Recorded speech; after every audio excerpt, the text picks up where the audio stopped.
Come on, tablet.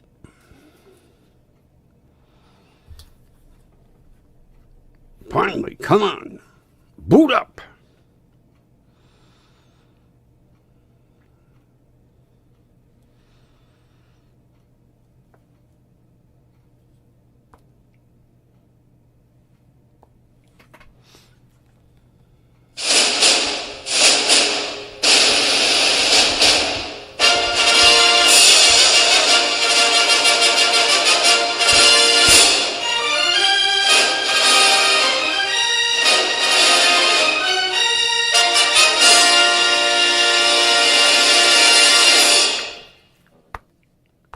Broadcasting live from 38-degree downtown Cleveland. It's station WDWL TV, home of not one, but 2 stars on the Hollywood Walk of Fame. And back by popular demand, the Grumpy Jackalope. I am your host, the Grumpy Old Man, and glad to be here. Oh, for Christ's sake, this asshole brings us the show. Yeah, Grumpy Vulture Productions. Talk to the hand, not the face. Goddamn bird. How you doing, Cathy?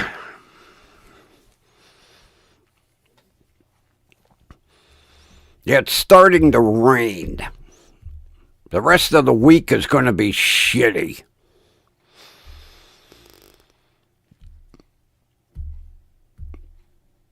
I was hoping to get the shitbox going, but that's on hold.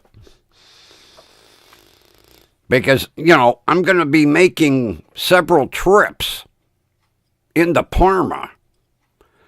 And I'm starting to get more and more nervous.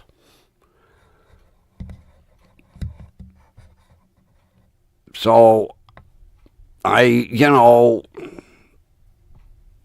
would like to have an alternate vehicle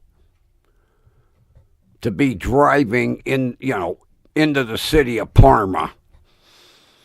Or as Gallardi used to say, AMRAP. Which Parma hated. Oh, man, I'll tell you, the mayor of Parma hated Gallardi. But you know what? He put that city on the map. People had no idea where Parma was. He put that city on the map, and the mayor hated him. Wrote all kinds of letters to the station. Wanted him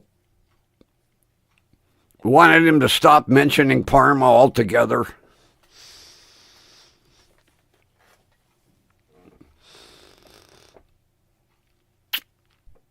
I send another email to the attorney. I'm probably pissing her off.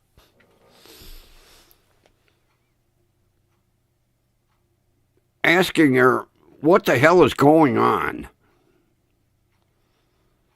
Because this is getting ridiculous. And I told her, I said, I have multiple trips to make into Parma. And I said, I am running with fictitious plates. And I also said, I got stopped in Cleveland. And they let me off with a stern warning. I said, that ain't going to happen in a suburb, especially Parma. Because they are bricks with a capital P. I seem to be going in the red zone for some reason here. I don't know why I keep going in the red zone.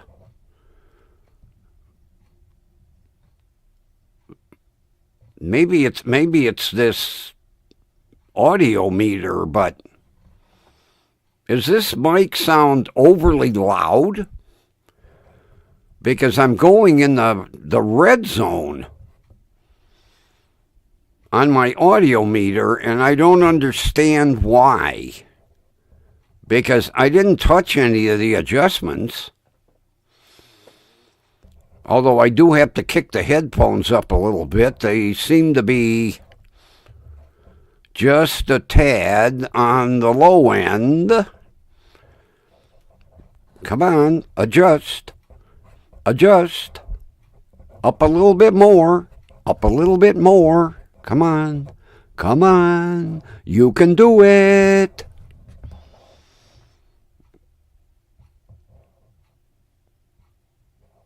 Okay. I don't understand why it keeps going in the red zone. All right, if it's not overly loud, I don't want to be blowing people's ears away. I don't know, maybe it's this goofy meter in OBS. I'll have to see if there's some kind of adjustment. Long as it's not overly loud. I have been getting a lot of comments about this microphone. I got one today. It says, every time I pop into the show, this is somebody that don't come in too often, it looks more professional. Really? Really?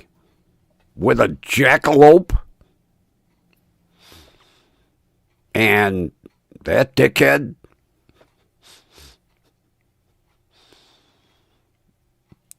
Although they love the 2 stars.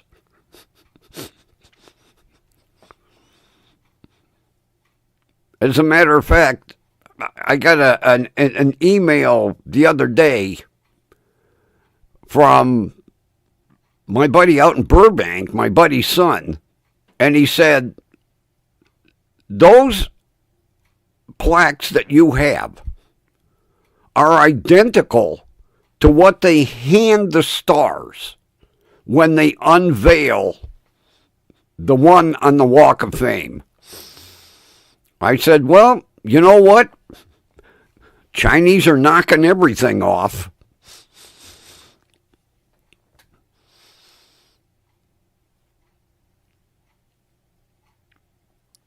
I had an interesting day watching videos today. Although I forgot to tune in Jackie and Shadow because I'm concerned about that egg.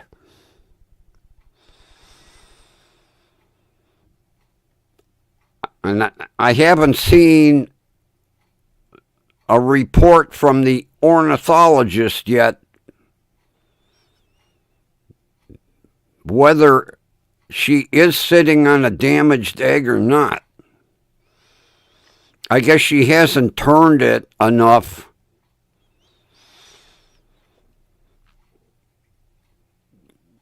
According to the article,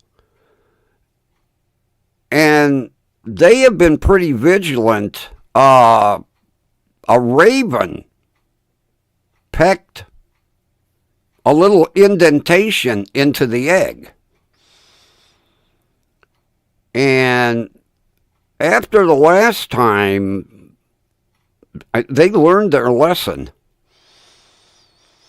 You haven't seen anything either, huh?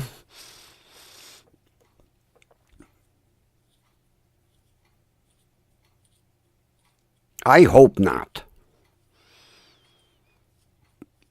Although, like the ornithologist said, if the inner, I'll call it skin, if the skin isn't broken, the egg should still be viable. as long as they didn't actually peck a hole into the egg. But so far, she hasn't turned them enough for them to get a camera view. I hope not. I hope what they're seeing is a shadow or something.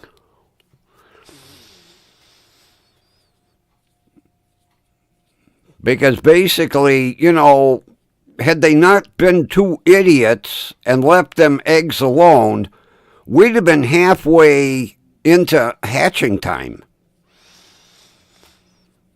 Now they're going to go later, which could be a benefit because by the time they hatch, there should be better weather out in Big Bear Valley. Give them chicks a better chance than they had last year, especially when that freak snowstorm hit.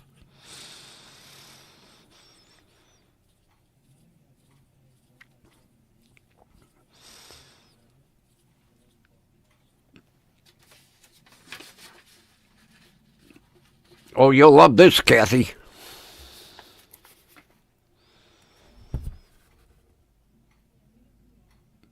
For tomorrow morning.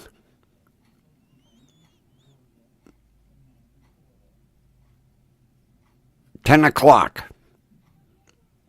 I'm debating. As soon as I got this, I emailed the prosecutor and said, I ain't showing up. But in a way, I'm half tempted because I would like to see what this guy looks like if he shows up. I've never seen him.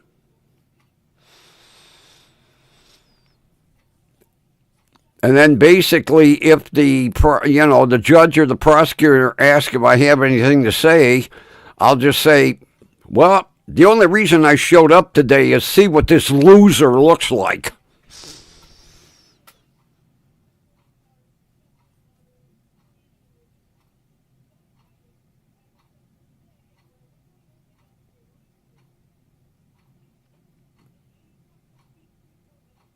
Really?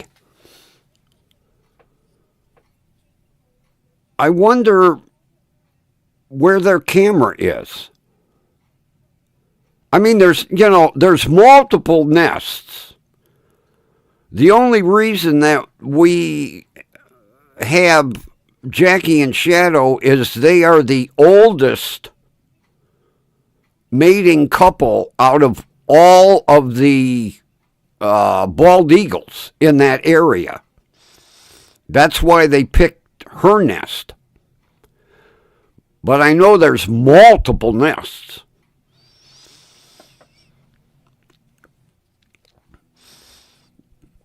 You know, the wonders of the internet.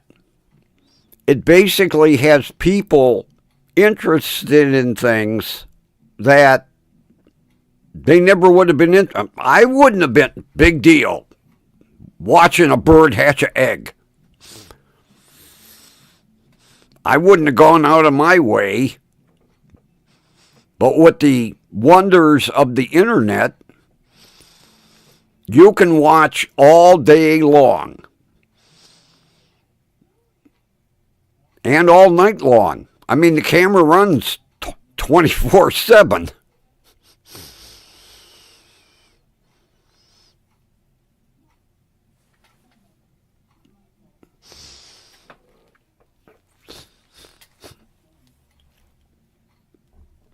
I think I read something. Besides them being the oldest mating couple, I think I read something where both of them are like the largest out of all the nesting eagles. Although you can definitely tell which bird is which. Because Jackie is way bigger than him. And the interesting thing is, she's got, if you notice on her head, her feathers are like coiffed.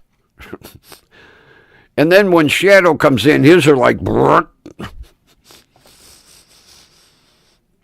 But you can definitely tell the size.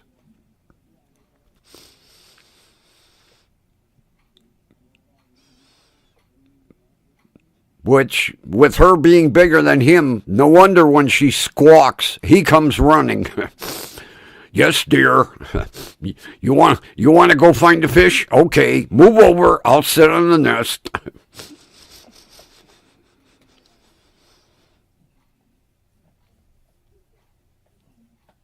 Yeah, I forgot to tune in today. I wanted to see if he brought any more shit up for the nest for her to throw out. Get that shit out of here. You're screwing up my nest.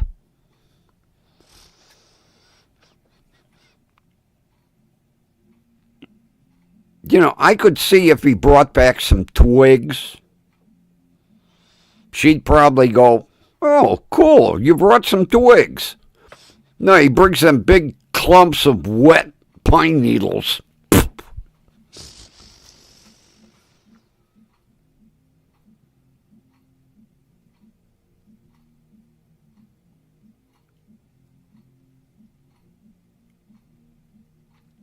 I wonder how I tune into those.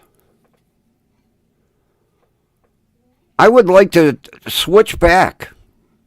Watch Jackie and Shadow one day and then watch a different nest another day.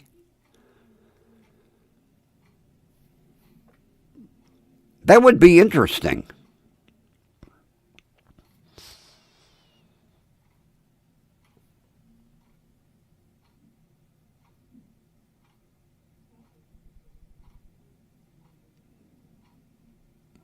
Yeah, but I bet you she didn't bring a clump of wet pine needles like Shadow keeps bringing up. I don't know where he's getting that shit from.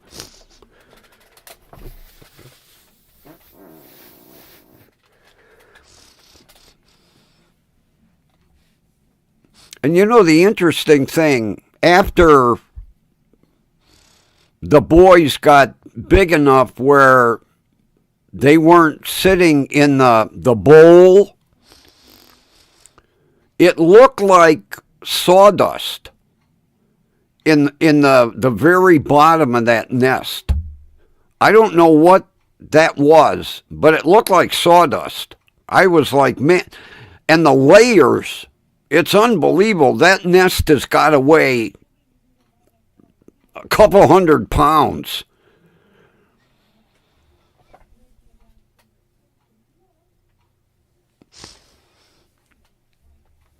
Really?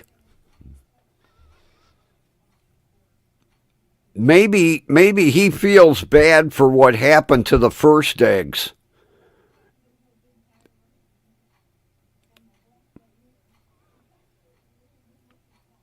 I still,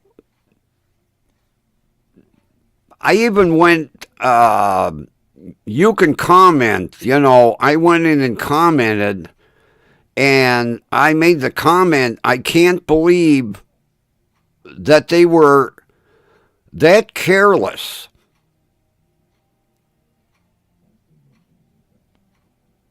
You know, it was like they didn't care.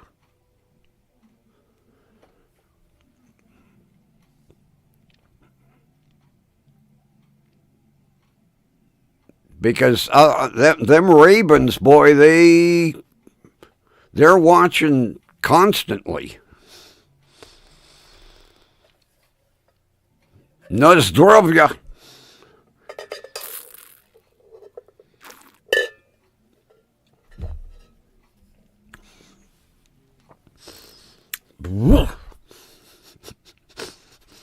That stuff don't get any tastier.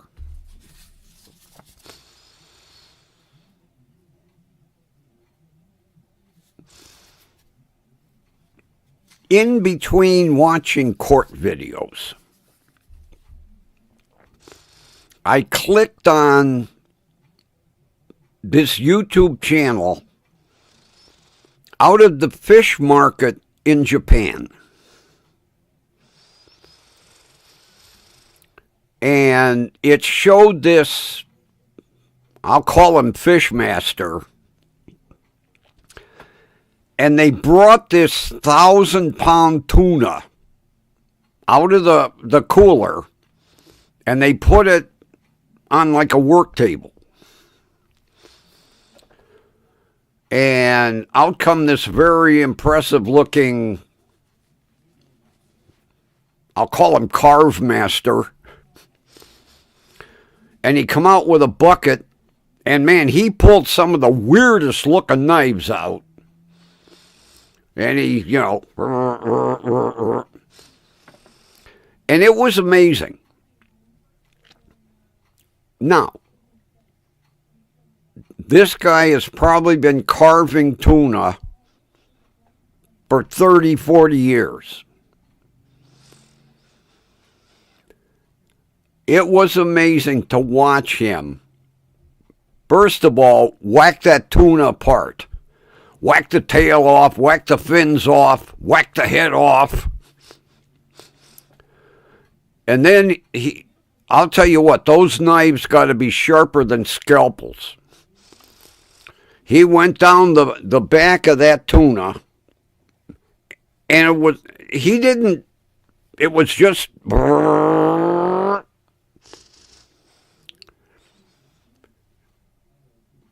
he split the tuna, and he literally took the backbone right out. All in one piece. From head to tail. Then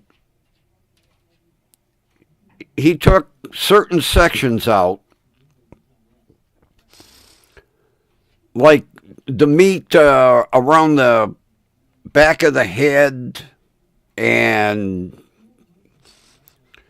the meat like around the belly, and they were weighing it. And it was amazing because after he split that tuna in half, he would take like belly meat from the right and belly meat from the left, and they were putting it on a scale. And it was amazing. Like, he cut the whole fillet, where you would get the tuna steaks and the good sushi meat, Whatever he cut out of, like, the right side, the left side was within ounces. It wasn't like this fillet weighed 5 pounds and this fillet over here weighed 6 pounds. And to watch him, I thought he cut his hand off the one time, but you just see that knife go in constant motion. He cut the fillet out, he hands it over. Cut the fillet out of the other side, hands it over. Cut this, cut that, cut this, cut that. Within like less than 10 minutes, that whole 1,000-pound tuna was carved for sale. It was amazing watching this guy carve this 1,000-pound tuna. Of course, like the guy that does sushi, up at the Gigantic Eaglet, 20 years before he got his sushi master certificate. This guy, by the look, I would say he had to be in his 60s. But it was amazing watching him carve that tuna and every area a different knife. When he split the tuna in half, he had them look like a scimitar, you know. It was amazing watching him carve that, and like it was nothing. Here you go. Here you go. Here you go. Here you go. Within the matter of, it was less than 10 minutes. He had a pile of bones. And like when they took the whole, I'll call it a loin, they put it on the scale and it weighed like, I'll say, 50 pounds. When they put the right side on the scale, it was like 50 pounds and 3 ounces. How he could make such precise cuts and never measure or not, just whacking away.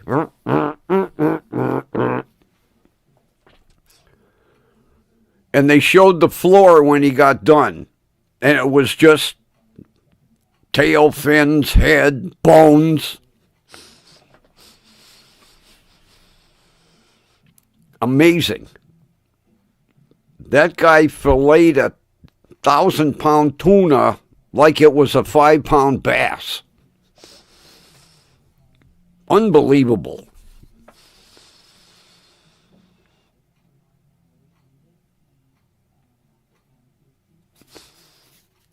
Here's a good one. Watching Judge Culata out of Warren County, I think.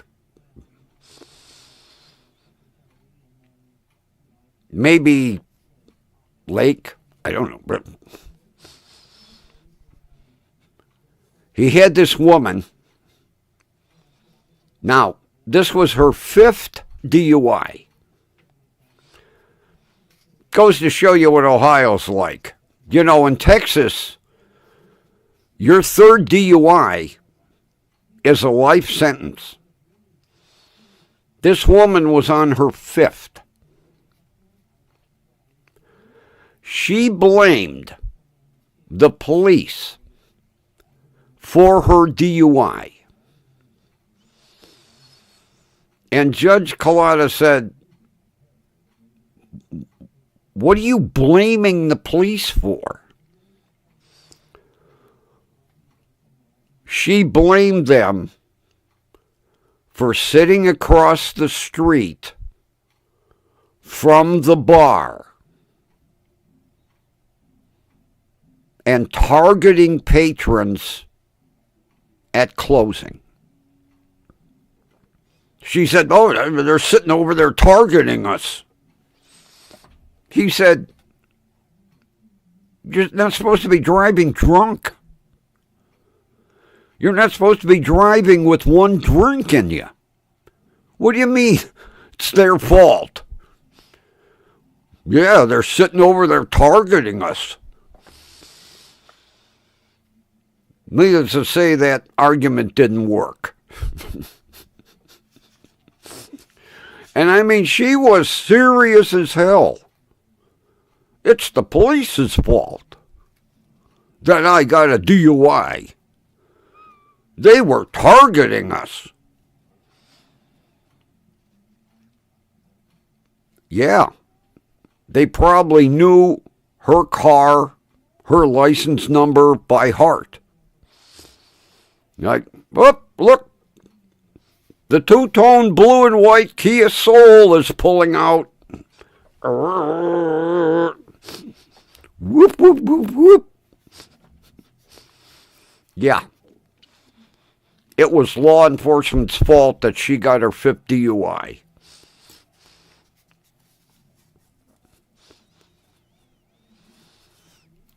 Then,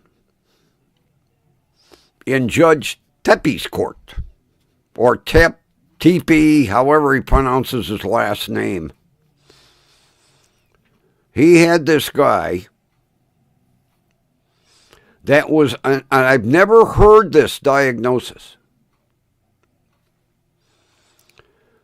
This guy had severe cannabis use disorder. I have never heard that. Severe cannabis use disorder. And basically, and he was reading from the doctor's report that after a while of using cannabis for so long, and this guy had started smoking when he was 14. He was 38. Your body reaches a certain point where the effects are reversed. If the cannabis was taking care of your pain, it now intensifies it. It acts in reverse order. I'd never heard of that diagnosis. Severe cannabis use disorder. Very interesting. Although it doesn't make sense. You know, it's like, well, like with me. With my Neurontin. I am maxed out. Because your body slowly builds up an immunity to it. And luckily, even though I am maxed out, it's still working. But like my doctor said, sooner or later, it ain't going to work anymore. And we'll have to find something else.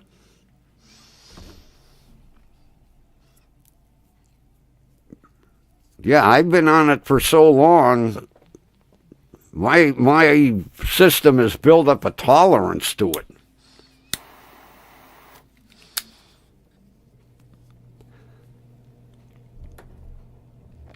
And I forgot to mention, when I had my meeting with my pain management doctor, and he asked me how I've been doing, and I said, well, you know, besides the toe, I've been feeling remarkable. I told him I haven't felt this good in 15, 20 years.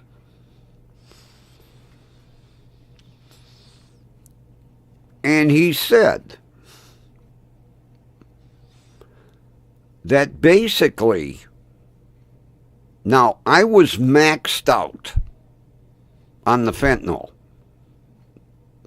I was at the highest dosage they could have given me. He said after a while, instead of it dulling your pain, it creates the pain. And he said, now that we're backing you down, that's why you're feeling so good, in addition to the magnesium. And I said, you know, it makes sense. As much as I fought him, I had to apologize. Because I said, it makes sense. And he told me basically, now, next month, no, 2 months, I'm going to go from 50 to 25.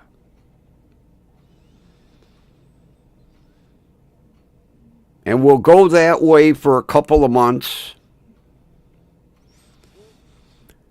And he said, eventually they want to get to 0. And he said, if you are experiencing any pain, we'll give you something to take the edge off. But he said, the way you're feeling now, and the way we're slowly stepping you down, he said, you might not even notice you're not on the shit anymore. And I said, boy, that would be great if I could feel like this.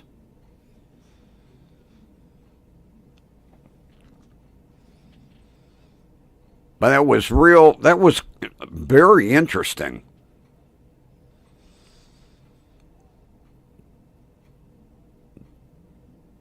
And he had the suspicion. And then I just basically agreed with him that the dosage was doing me more wrong than good.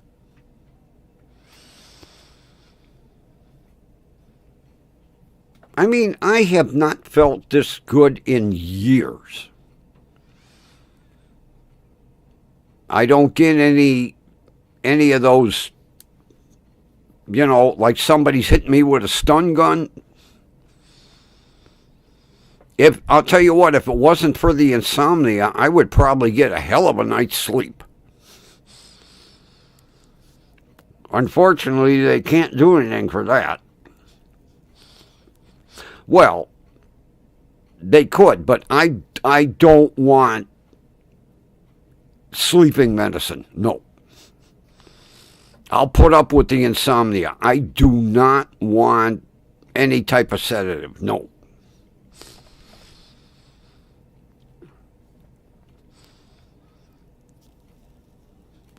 And like he told me, now that I'm decreased this much in the fentanyl, when I do eventually have the toe surgery, the pain medication will work a lot better than if I was cranking that high level, because there'd be nothing they could give me.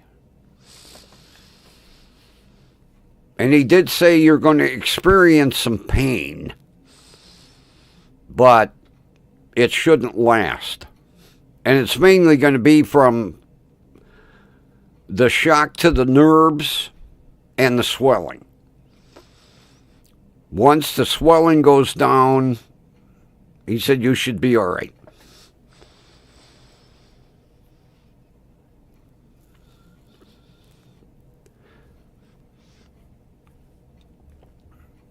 Because this toe is miserable now. The last thing I need is 3 times more pain after they chop it off.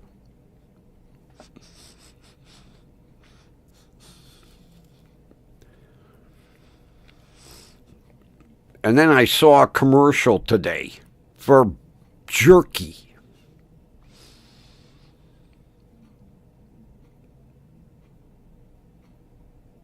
This outfit makes jerky out of everything.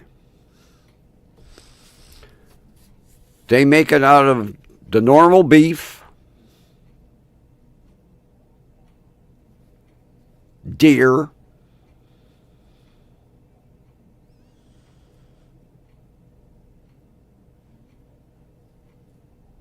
kangaroo, ostrich, alligator, reindeer, and muskox. Boy, I just couldn't wait to dive into a piece of muskox jerky. Or ostrich jerky. Or kangaroo jerky. And you can get a mixed variety pack with 6 of each. Yeah, I could see sitting around with my buddies going, here, have some alligator jerky. Oh, you don't want, huh? Here, ostrich. You want ostrich? Kangaroo. I'm like, what are we missing?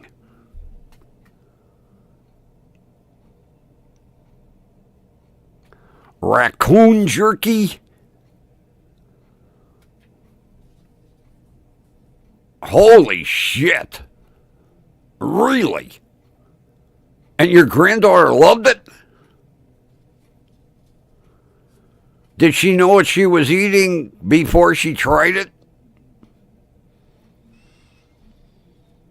God, I guess you can make jerky out of anything.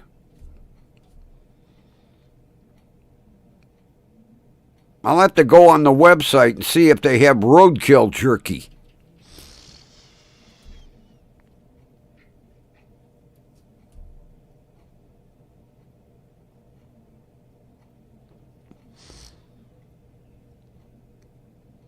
That would, although I'm sure back in the day, they made jerky out of any animal.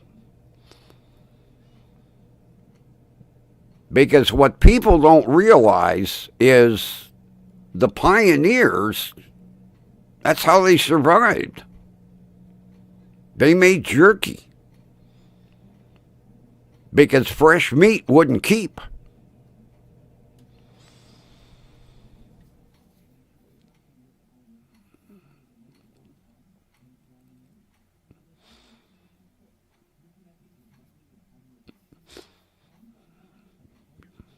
I could see sitting around with the guys going, anybody want some alligator jerky? No, I just got finished with a couple of pieces of raccoon jerky, some beaver jerky, and some aardvark jerky. Really? Although I guess if it's meat, you can make jerky out of it.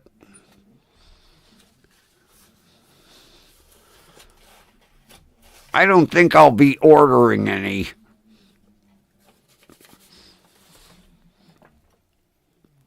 Although without teeth, jerky's a little chewy. I bought some one day for the hell of it up at the Indian store. I had a taste for, I was looking at Slim Jims. And I was like, God, I haven't had jerky in a long time. Because I used to get, beef jerky. So I got some Tabasco flavored beef jerky. And I got some teriyaki. Now, I'm not big on teriyaki, but I figured I'd try it. I couldn't chew it. Although I'll tell you what, I gummed the shit out of it because I wasn't going to throw it away. But I don't think I would be diving into a big handful of raccoon jerky. I kind of draw the line at weird animals. Then the one, muskox. Muskox jerky. Just the sound of it sounds tasty. Give me a handful of that muskox jerky. Take the whole jar. It ain't selling anyway.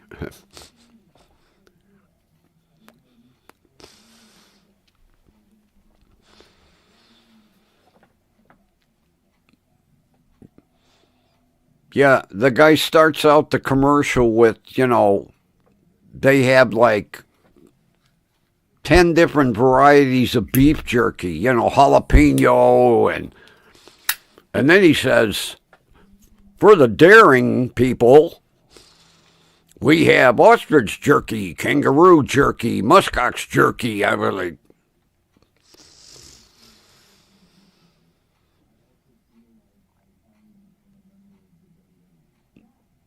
did your daughter make?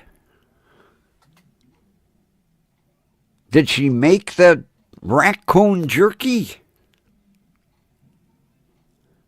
Yeah, she made it, you said. What did she do? Shoot a raccoon in her backyard? Man, that would be the last animal I would think of making jerky out of.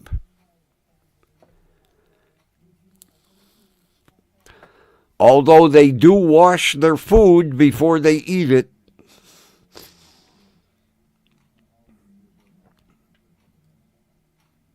That would have been the last animal I would have thought of making jerky out of.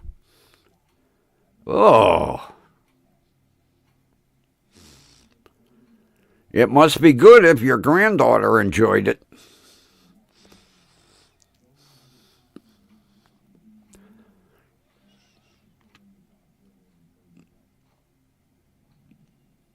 I would probably try it as long as nobody told me what it was until after I ate it.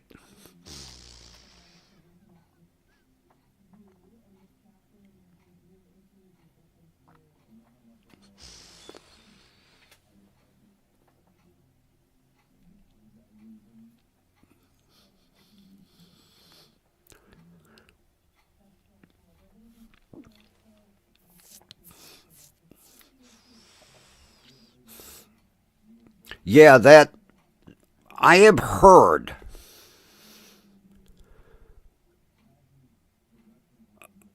a friend of mine has a relative that does the Civil War reenactment.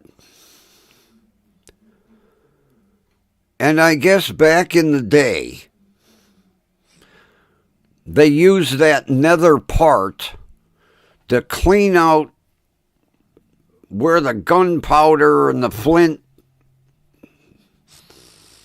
yeah, they would, there. Now the flint will light the gunpowder better.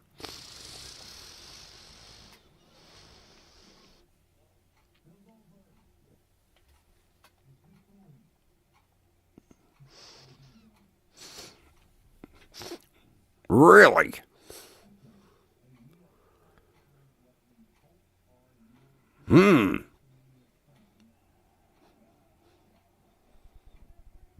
Interesting.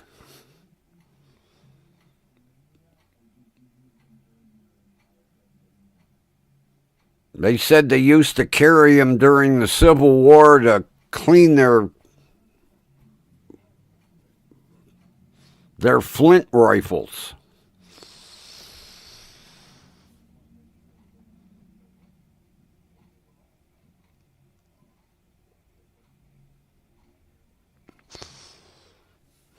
Very interesting.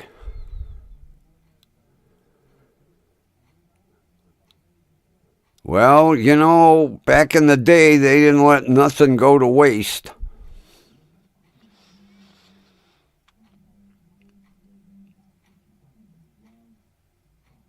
I remember when my uncle used to raise hogs to sell. And there was this guy that came over one day and bought one and butchered it right on the spot. And my uncle looked at him and went, "Man, you didn't waste nothing." And the guy says, "Yeah, we use everything but the oink." And they did. When they got done butchering that hog, there was nothing left to throw away.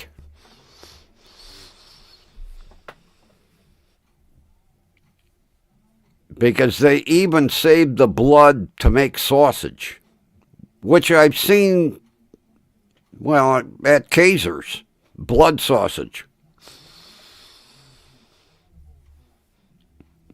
And it's made from blood.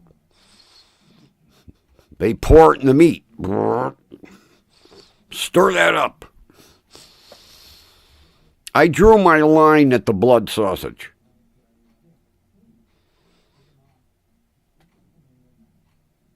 I would buy everything but. Matter of fact, once the Passat is legal, I'm going to make me a trip out to Broadway. I got to get me some authentic Hungarian food. Although, did my cabbage and noodles turn out extraordinary. I could have ate the whole pot. It was that good.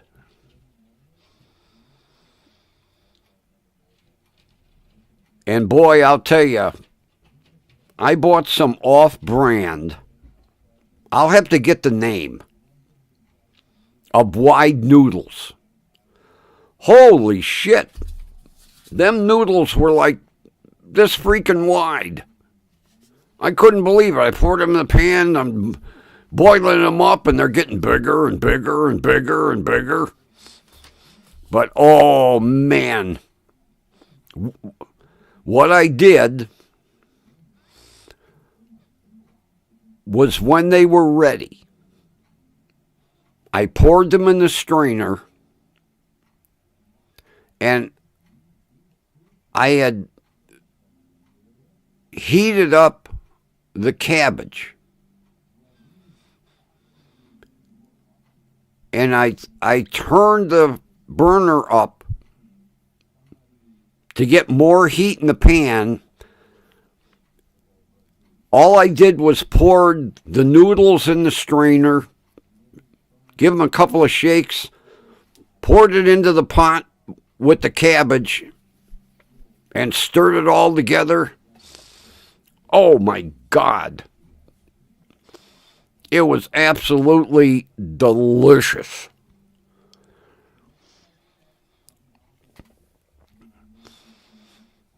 No. It's a generic brand. I'll get you the name. It's not Mrs. Weiss's. My grandmother used to use Mrs. Weiss's Kluski noodles. It's a generic brand, and all it said on the bag was wide noodles. And, like I say, them noodles were that wide. But I got the cabbage super hot and poured them noodles in. I didn't even run cold water on them. All I did was strain the water out, dumped them in the pan, stirred it all together. Absolutely delicious.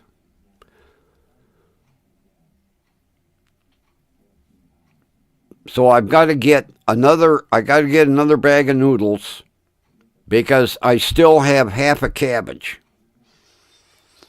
And I'm making more. Because that was a treat. Because I haven't had cabbage and noodles in years. And there was just enough bacon, too. Half a pound. Nice and crisp. I smashed it up. While I'm stirring the noodles around in the cabbage, I dumped the bowl in. Mixed it all. It didn't even need the breadcrumbs. Although I am going to get breadcrumbs. Because what my grandmother would do, she'd put it in the bowl and she'd sprinkle some breadcrumbs on top. And then you would kind of mix them in.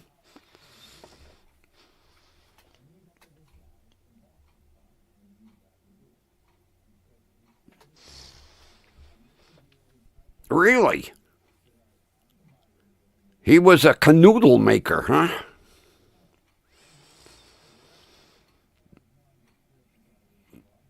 Yeah, they were the cheapest generics. I figured I'd try them. Very impressed with them. Very impressed with them. Because they were right next to the Mrs. Weiss's. And they were like $1 cheaper a bag. God, noodles are even expensive. Jesus. Noodles used to be cheap. I looked at the price of a bag. I was like, you got to be kidding me. For noodles? So I looked over and I went, oh, those are $1 a bag cheaper. I'll try them. And I was, extremely happy with them.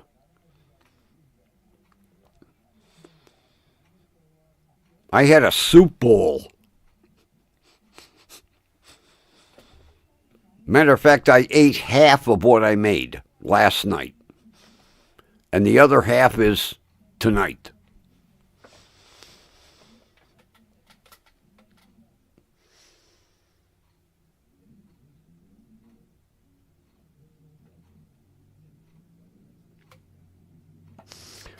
Well, yeah, not like back in the day when, like my grandmother, she made them by hand.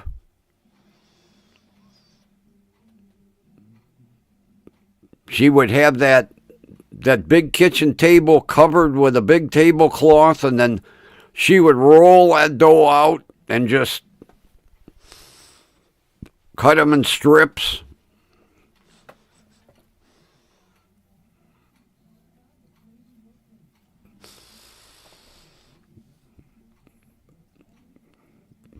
Because I remember saying to her, I said, you could eliminate all that work. Just buy them at the West Side Market. Man, I thought she was going to smack me with a rolling pin. Buy them? What do you mean buy them? I'm making them. Okay, don't hit me with that thing.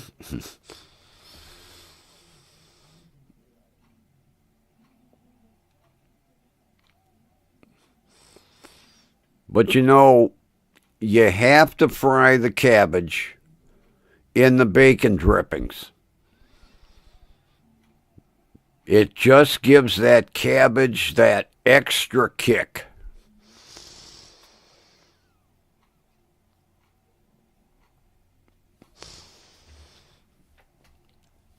All right, Kathy, you can't match. There's no way. Bag noodles don't even come close to homemade.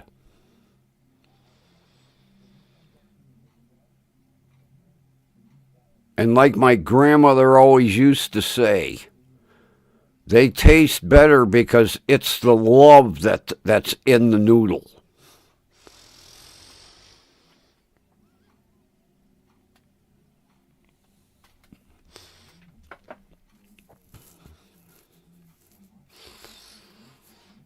Oh, her rolling pin I never saw one that big around. It was maybe about that long, but it was, because like the one I've got, it's about like yay. Hers was like 5 times the size. And she had a special tablecloth that covered, because she had a big, long table. And I don't know where she got the tablecloth, but it covered the whole table. And she would roll out that that dough would take up like 90% of the table. And then she had a special knife to cut the dough. And then when she got done, she'd clean that knife and wrap it in wax paper and put a rubber band around it and put it in the pantry. That was her noodle knife.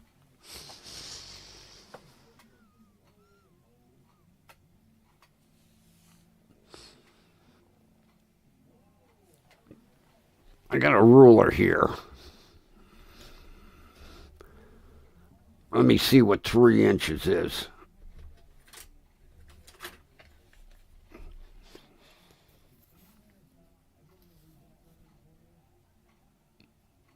Oh, hers had to be 5.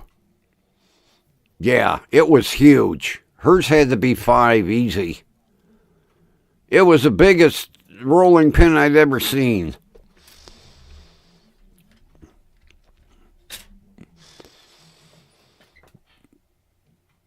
And she used it for noodles, pierogi dough, and her pie dough.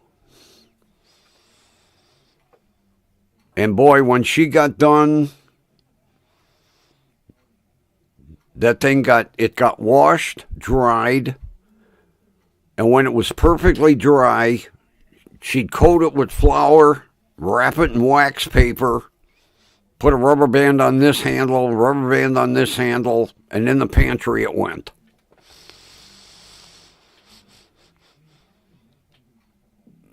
And like you say, she had a special knife because my grandfather would sharpen it.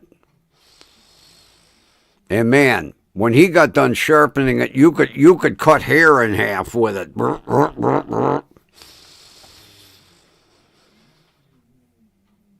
But you know, back in the day, they had so few utensils. They took good care of them. Like her cast iron skillet. Oh, she babied the shit out of that thing.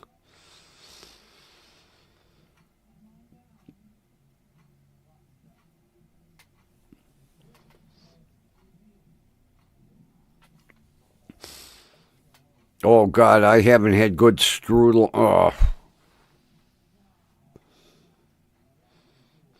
I mean, I've had strudel, but not good homemade strudel.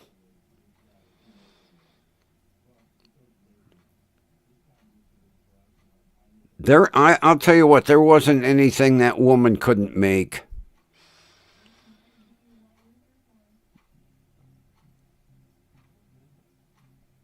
But when she would, for Christmas, she would make them, all right, klatchkis. She would spend same thing with pierogies, all day job.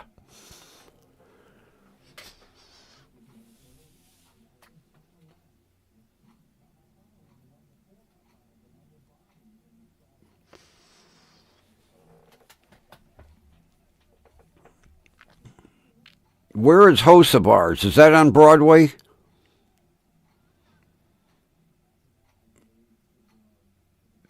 Because I guess basically if I'm going to make a trip across town to go to Kaiser's, I might as well hit a good bakery.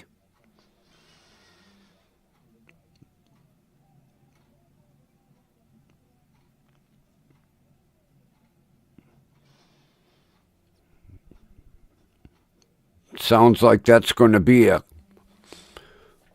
$125 day by the time I get out of Kaiser's. That'll be 60, 70 bucks right there easy.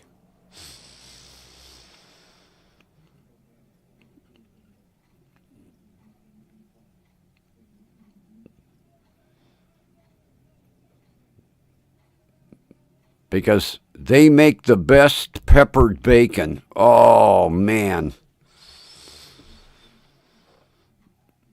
I love peppered bacon. And it's hard to find. I mean, I could get it up at K&K.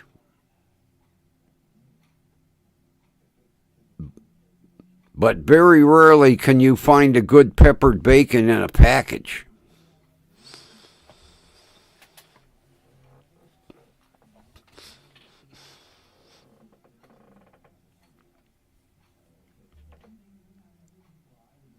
Oh, hang on. Doorbell. I know what that is. It's the medication they forgot to deliver yesterday. Hang on. I know what they're delivering. Nope, don't trip over any wires.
Yeah, the delivery guy screwed up yesterday. Although, so did the pharmacist. Because they usually put my medication all in one bag. And yesterday, what the guy did, what the pharmacist did, my headphones are going kind of. He put 2 medications in one bag and 1 medication in another bag. And when the delivery guy grabbed the bags off the shelf, he forgot my 1 medication. Now, good thing I still had a couple of pills. So I called right away and I said, hey, I'm missing a medication. And the girl, she said, well, it got filled. She says, let me go back and look. And she came back on the phone and said, yeah, he missed the bag. I was like, thank God I didn't need it. So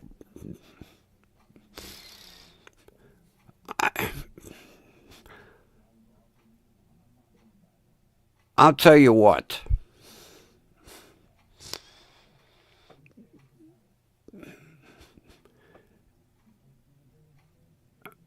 I don't know who schedules how their routes go.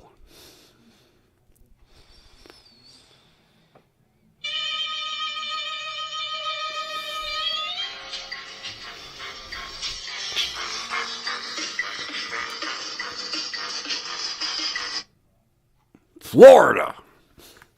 Spam call.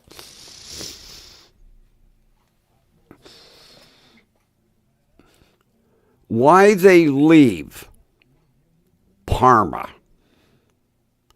and go all the way out to Twinsburg and work their way in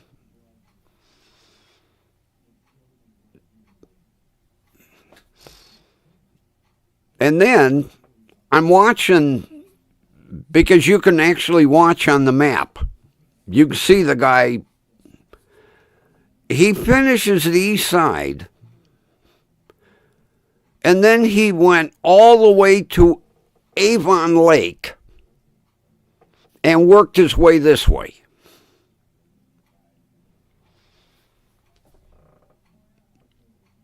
You know, they go to one end of the county and then they go to the other end of the county and they work their way in. Stupid.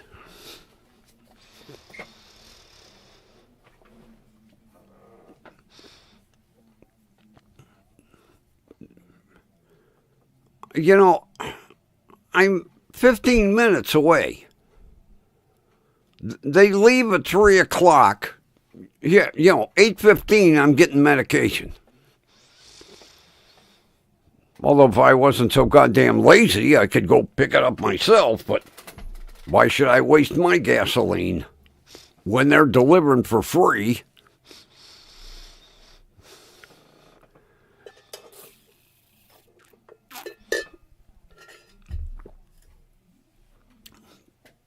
Ugh, pooey.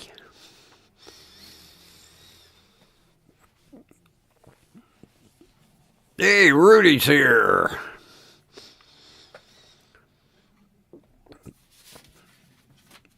Yeah, tomorrow. What time? 2:30. I have to go see the oncologist. I know how he'll greet me. The door will come open, and he'll go, "You still smoking?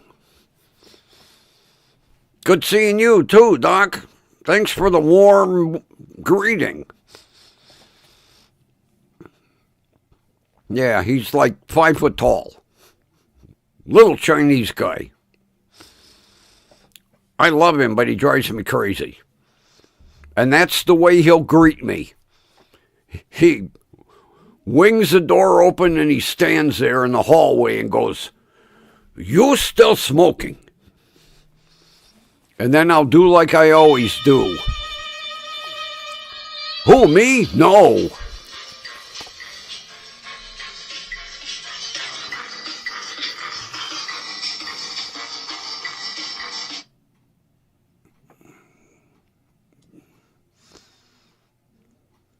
Georgia. First Florida, then Georgia.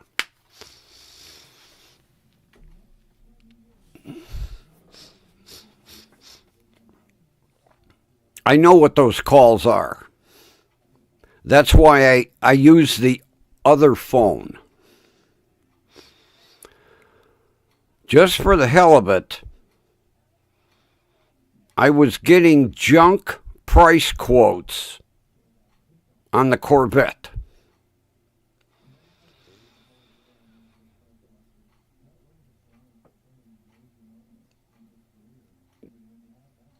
And you get these calls from all over the United States.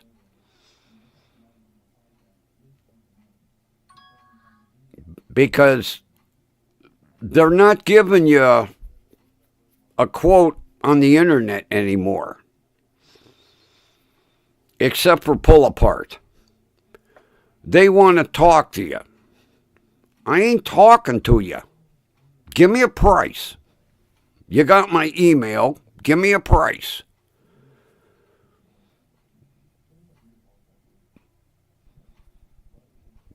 Because this way, if Bill goes, "Oh, I could get $1,500 for junk," from who?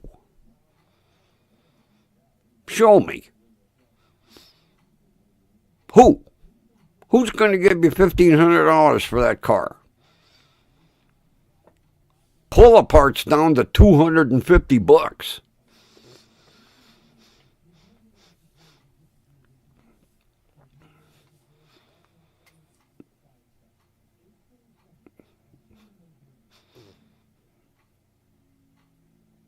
because he went, oh, well, you know, my buddy is going to offer X.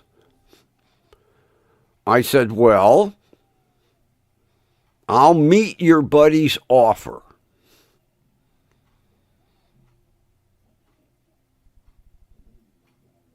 But I'm not giving you no $1,500, $2,000 for something we don't even know it's going to run and drive. And like I said to him, I got to put $1,000 worth of tires on that car before I can even really drive it. I mean, yeah, I'll air up the tires because it's got 4 flats. I wouldn't trust driving that car down the street with them old tires on it. They're probably all frickin' dry rotted. So I told him before I do anything, I got to put, well, I'm going to get it running before I worry about putting tires on it. I want to hear it run. I want to make sure the clutch is all right, the transmission's all right. Like I keep telling him, nobody buys an A1 perfect Corvette, has it flatbedded to his house, and then leaves it sit for 6 years. Because I told him, I said, you know your father. Your father bought project cars, like the Passat. What a project that turned into.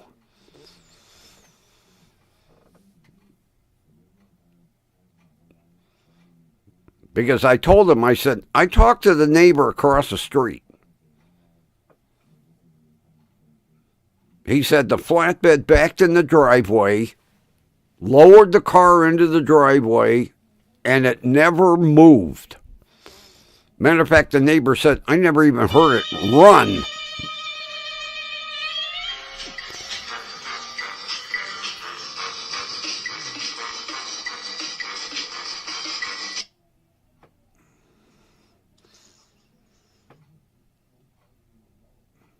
Tennessee.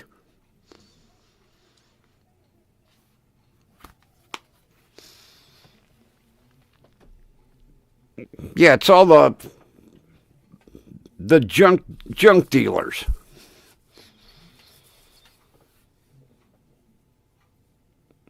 Because they've got offices all over the United States. So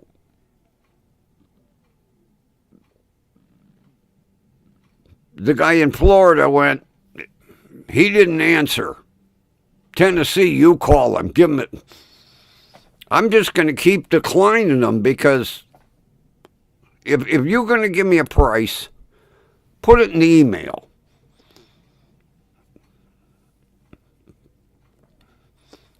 Because, you know, all they'll do is, you know, they'll lowball you and then they'll, all right, instead of 500, we'll give you 575. No. All right, 600. I'm not arguing with any idiot on the phone. I just want something I can print out and say, this is what they're offering for junk.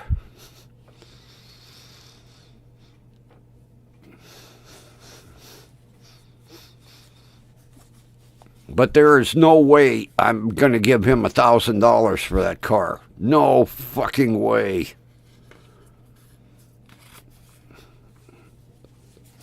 Especially, like I say, the neighbor said, I never heard the car run.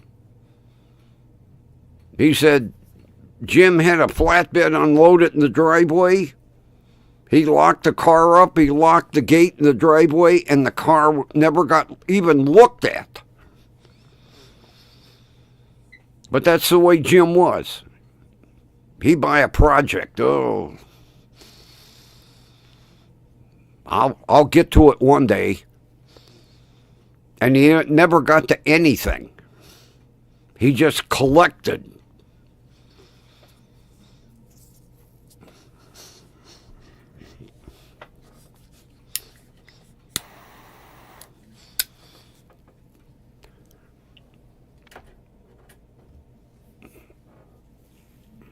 Not to mention, I told him, I said, it's a entry level Corvette. It's got the standard the small V8, no options. It's just an entry level Corvette. And see, he doesn't understand cars. Because I told him, I said, it's not a ZR1, it's not a ZR71, it's not a high performance. Everybody thinks, oh, Corvette, high performance. Oh. No, it's got the standard entry level V8 engine that you would find in a goddamn Chevy Impala.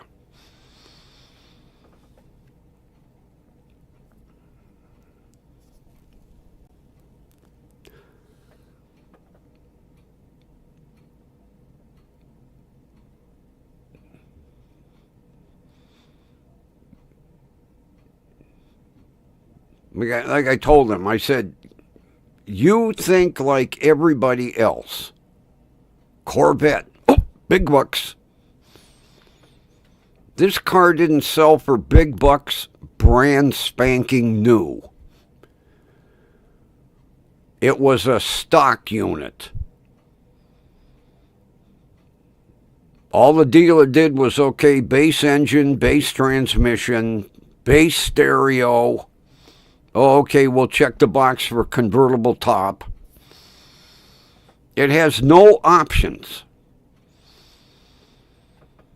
It's a base entry level for some poor guy that wants everybody to think he's got a high performance car. And anybody that sees a Corvette thinks, oh my God, it's a race car. No. It was ordered for stock.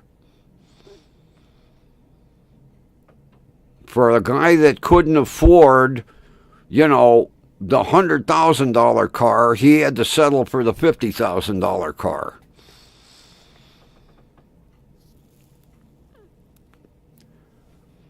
And for something that has sat for 6 years, I should get kicked in the ass for even thinking of buying that car. Because I know I'm not going to get off cheap. Because it's going to need tires. It's going to need brakes all the way around. I already know that. I pray it don't need brake lines. I really pray it don't need a fuel pump. God, you have to disassemble half the car to get to the fuel pump. Not to mention you literally have to jack the car up to change the spark plugs. You have to jack the car up and go from underneath to change the frickin' spark plugs. That's how Chevy engineered that car.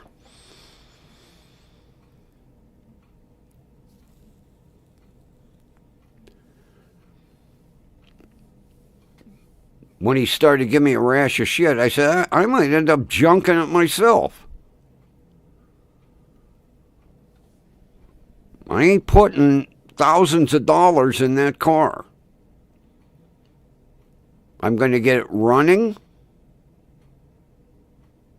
and it's going to be my grocery getter. Plain and simple. That's all it's going to be. Run around the neighborhood. That's it. I'm not going cross country to Alaska with it and back. I wouldn't trust that car going that far. Christ, I don't trust the Passat going that far.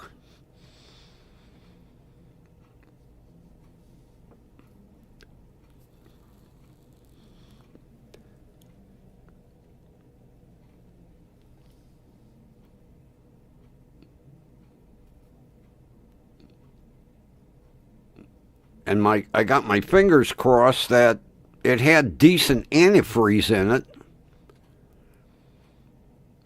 because otherwise I could be looking at a cracked head or a cracked block.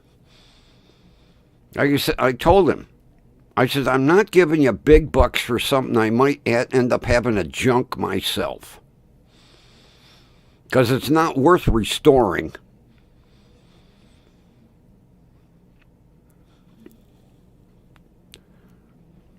Because nobody is going to buy something this old that sat that long and put thousands of dollars in a restoration job. Yeah, they're going to spend $100,000 restoring a car that maybe at Barrett Jackson would bring them 30 grand.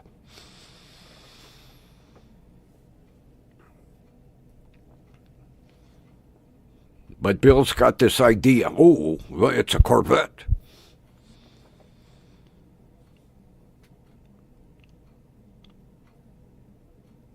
If it had value, his father would have fixed it.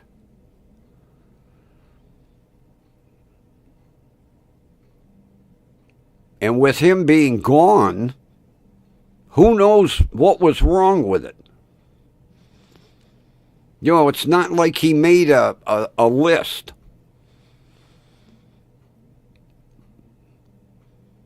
You would think that he would buy a car and put, okay, it needs a clutch, or it needs this, it needs that. No notes. No one knows why he bought it. Even Bill said, I don't know why he bought it. He says, I don't know why my father bought half the cars he bought.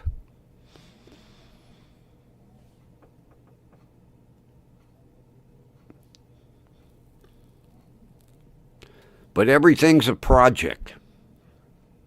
Like when I was talking to Jim about the Passat, he wouldn't tell me what's wrong with it. He just said, it needs some work. I'll get around to fixing it. Well, what does it need, Jim? It just needs a little bit here and there. Yeah. $2,500 and counting. But I couldn't buy it for that. Oh. I went on Pull Apart today and looked at their used cars.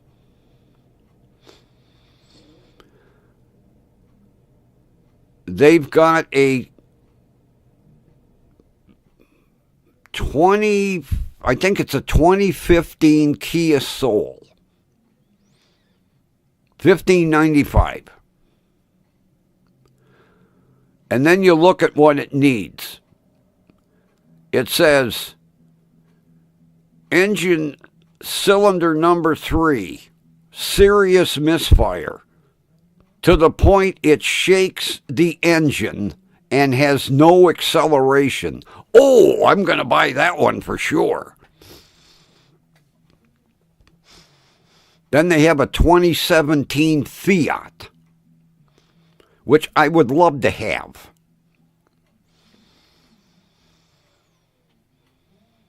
It said, sometimes it starts, sometimes it doesn't.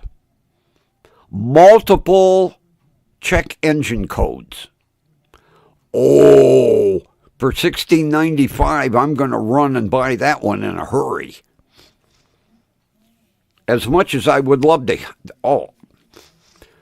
I would love to have it.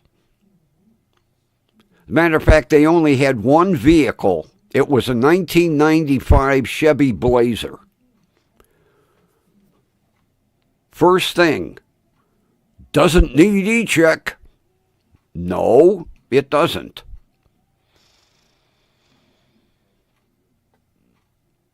Multiple engine problems and brakes. Needs brakes.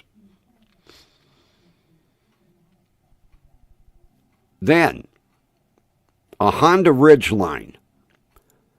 Now, I would love to have a Ridgeline. I just like the way they look.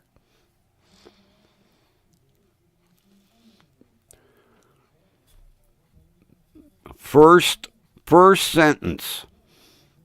Customer took on test drive the other day. Quit moving. No longer goes into gear. Well, we're definitely going to buy that for $14.95.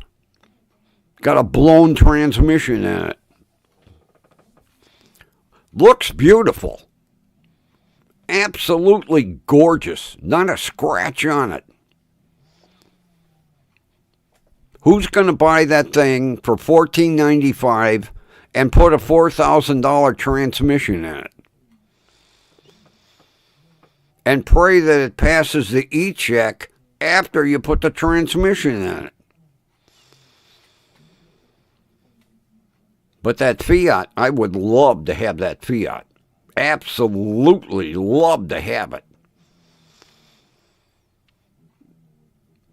But I'm not gonna spend $15.95 on something I might have to put $4,000 in and keep my fingers crossed it'll pass the E-check. But I would love. I love the Fiats. I absolutely love them. Plus, another problem is it's an automatic. Another drawback.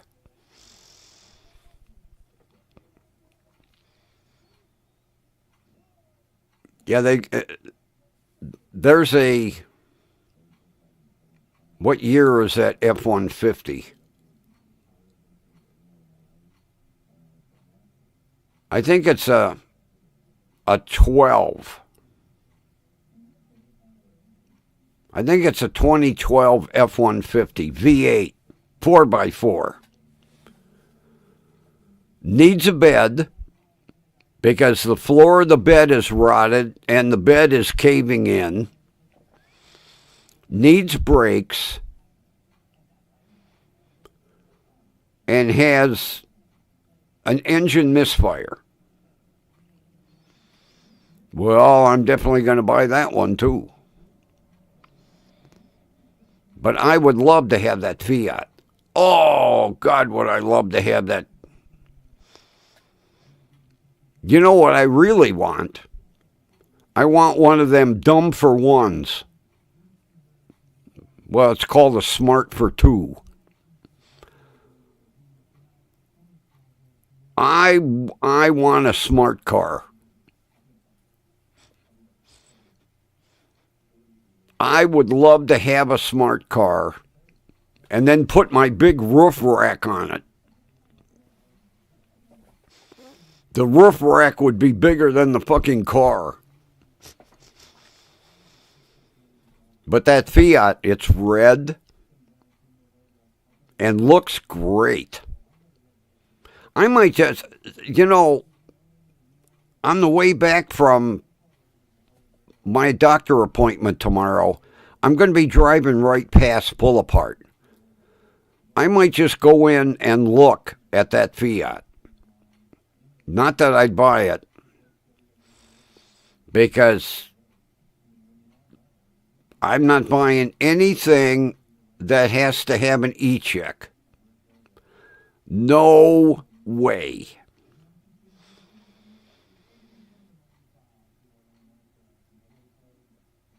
Which means basically, if I could get it to run fairly decent, I could only drive it for 45 days. And then the temporary tag expires and I can't afford to fix the car. But it looks gorgeous. But that's why people get rid of them. They can't afford to repair them in order to get them to pass the E-check, so they junk them. That Kia Soul looked really cool.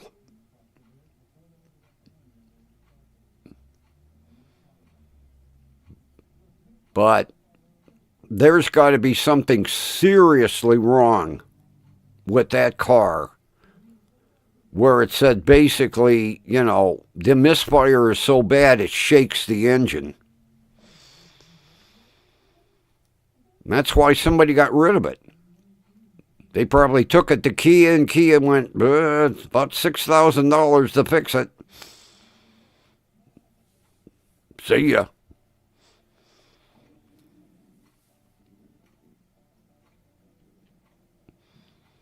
Yeah, if you want to, Kathy, go to pullapart.com and then put in Cleveland West, and then go to used cars, and you can look at that Fiat. I'd love to have it, but two drawbacks. It needs too much work, and it's an automatic. But it would be a fun little car to run around in.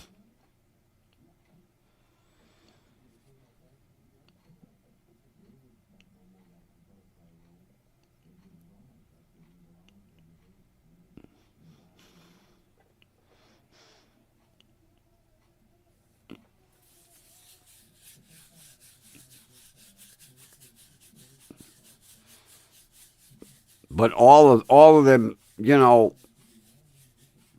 every single one of them, except for that Blazer, in order to get your license plates, it's got to pass the E-check. And these cars nowadays, they cost too much money to fix. Not to mention, you know, you got to take them to a garage, because the way they're building this shit nowadays, backyard mechanics like me, if you don't have a $6,000 diagnostic computer, you can't even figure out what's wrong with it. That's why I go for 25-year-old cars. And probably a 35-year-old Corvette. Hey, Walking Belly. You're a little late.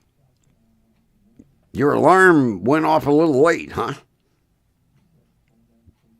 Yeah, I know, you're starving, you're wasting away to nothing, you're ready to fall over from hunger. I like when he walks. The belly goes.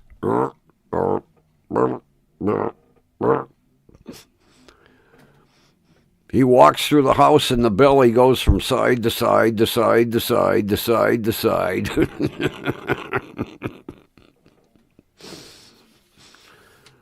Oh, don't give me them sad eyes. Gee, he's sitting there looking at me like, feed me. I'm going to fall over from hunger.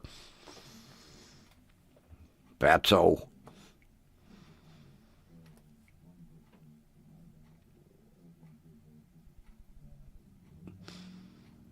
Last night he got in bed and dropped SpongeBob SquarePants right in my face. I could have killed him.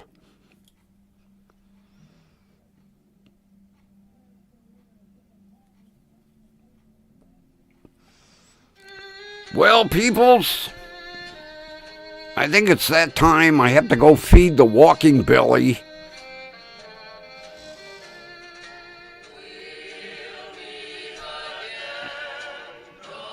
We know where, right here, WDWL TV, home of not one, but 2 stars on the Hollywood Walk of Fame.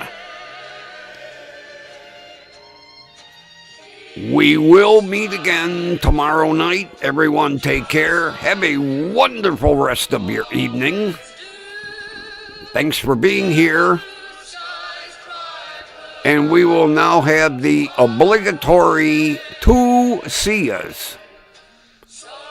See ya 1.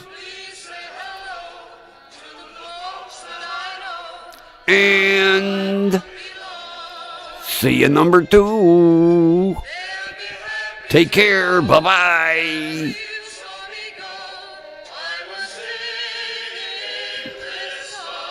Okay, take 2. See ya. Bye.